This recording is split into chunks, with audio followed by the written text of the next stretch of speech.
There's a strong push from the Judiciary Service for some amendments to be made to the legal instruments governing parliamentary election petitions in the country.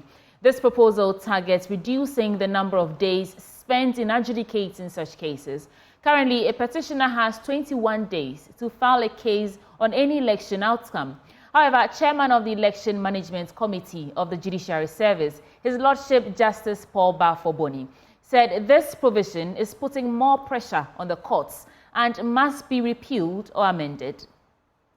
If this proposal by the Judiciary Service Election Management Committee goes through, it will mean any petitioner going forward in any parliamentary election will have only 7 days from the day of declaration of results to file a case.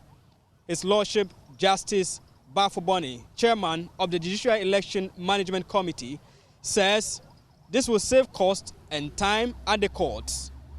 We are proposing that the PNDC law 284 section 26 should be repealed and or amended, and then maybe a new law altogether governing parliamentary elections.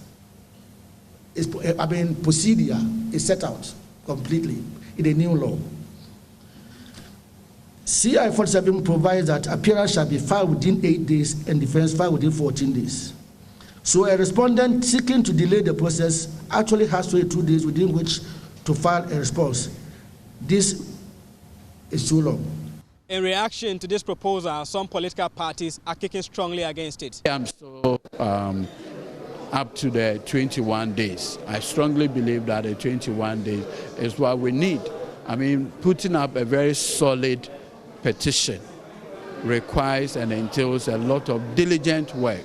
You just don't want to put anything there and then use amendment to beef it up. No.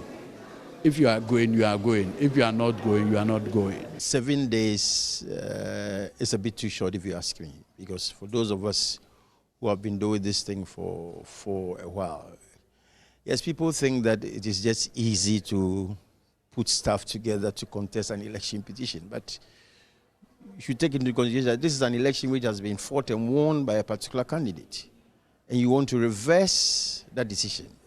7 days is just too short, in my candid opinion, to be able to file a petition, taking the dynamics and the issues that are involved holistically. 7 days is a bit too short. Introducing new evidence on appeal is a very tough hurdle. It is only in a minority of cases that it is allowed. But in this law, that can be relaxed a bit, that in election petitions, such fraudulent activities on opponents can be brought even after the 7 days has lapsed. But the Electoral Commission has assured that the bottlenecks will be addressed. Dr. Bosman Asare is Deputy Director in charge of corporate services at the EC. Of the constituency declares is final. That's why when you have any issue with it, we at the head office cannot even alter it unless you use the legal process. So it's final. Those people have been given the writ from the chairperson to conduct the elections in that particular constituency. So once they declare it's final in that constituency, they only announce the presidential results in that constituency. But for the parliamentary, by law, they declare the winner. Meanwhile, the National Peace Council, which is the arbiter in this consensus-building engagement with the political parties, is optimistic the new proposal will mitigate any eventuality from the upcoming election. Dr. Ernest Edujemfi is chairman of the National Peace Council. I think, like they've already indicated, for every election they do a publication, and then next publication is coming out in about August. And so they will incorporate most of these things that we have discussed here into that publication and make them available. And as they've said, it's free, so anybody can obtain a copy and know what exactly is happening in terms of how election adjudication processes are going. The time frame for parliamentary petition cases in the proposal by the Judicial Service has been pegged at 15 weeks for adjudication. There was no emphasis on presidential election petition because the Judicial Service says the provision on that is entrenched. Samuel Mbura, Joy News.